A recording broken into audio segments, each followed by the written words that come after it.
Good morning and welcome to your daily Farm and Home Show, brought to you by the University of Kentucky Cooperative Extension Service. And now, here's your host. Good morning and welcome to your Farm and Home Show. My name is Joanna Coles, and this morning we're visiting with Dr. Tony Pescatore. He's with the University of Kentucky as Extension Poultry Specialist there. Good morning, Tony. Good morning.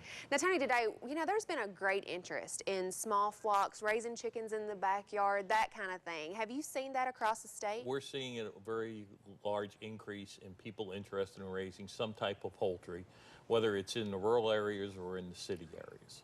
Yeah, we've had a lot of calls about city zoning and if they can have roosters and those kind of things. Now, I know we have some publications and some information, but just give us some advice. What are some tips for those small flock owners? Well, you hit on one of them. Before you even start out, you really need to know what your local ordinances are telling you, because you don't want to make an investment in birds and you have a limit on the number or the type of birds you have. So check with your zoning offices, especially if you're in an urban setting. Find out what the law is. The next thing to really look at is to look at what do you want to have for those chickens. Are they ornamental? Do you want a few eggs? Do you want to be able to sell eggs? Do you want to sell meat birds? That type of thing. So you have to realize what's the purpose that you're doing. Yes, because there are different breeds that would support those different, I guess, interests, right? Yes, there's different breeds. There are specific breeds that are set for egg production. There's different ones for meat production. And there's also dual-purpose birds. But one that's really coming on now is there's a lot of interest in what they call heritage birds, are breeds that are almost extinct or are old-time breeds. And word of caution on those is they are not as bred or as specialized as those other birds, so they do take an extra helping of care. Now, Tony, I know a lot of people, they'll go to a swap meet, or they'll go somewhere where livestock's being sold, a flea market or something like that, and then they'll bring birds home. Is that recommended? Really, if the birds are older birds and you already have birds on the farm, it is not recommended, because when you buy an older bird, you're buying whatever they've been exposed to.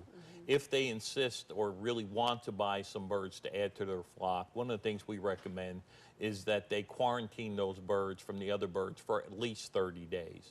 And while quarantine, put them in a different part of the farm. Also wear different clothes and different boots when you're taking care of them, so that you're not intermingling, and then you can see if the birds remain healthy or if there's any disease problems with them. Okay, now once we get these birds and we get them home, probably one of the common questions I get is, what do I feed them?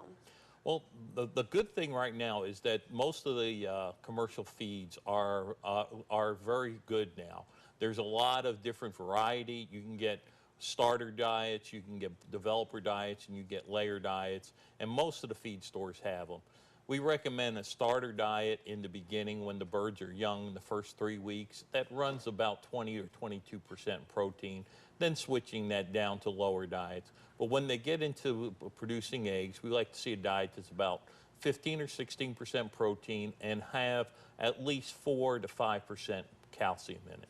Okay, because a lot of times we'll get calls about maybe poor egg quality and they're not feeding the birds the right things. Yes, one of the things that we do have a problem with is people like feeding sometimes cracked corn or scratch grains as a way of reducing their feed costs.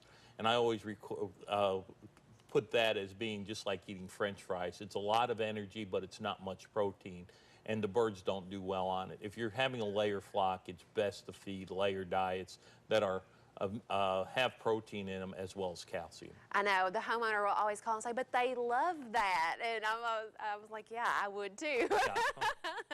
And so, but the proper nutrition is super important. Proper nutrition is super important. If you have any questions about poultry or the small flocks, we have a website called smallflocks.com. It's the university's website for small flock information. So we have a lot of information for the beginner farmer as well as the seasoned person. So if you go to smallflocks.com, and we also have an e-extension site that you can have frequently asked questions on. Okay, because I know after Easter, a lot of people might have some other type of poultry like ducks or things like that.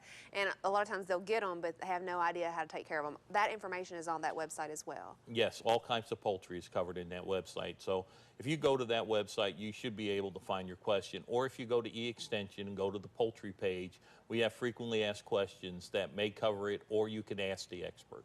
All right. Well, thank you for visiting with us today. Please call the Warren County Extension Office at the number on your screen. Thanks.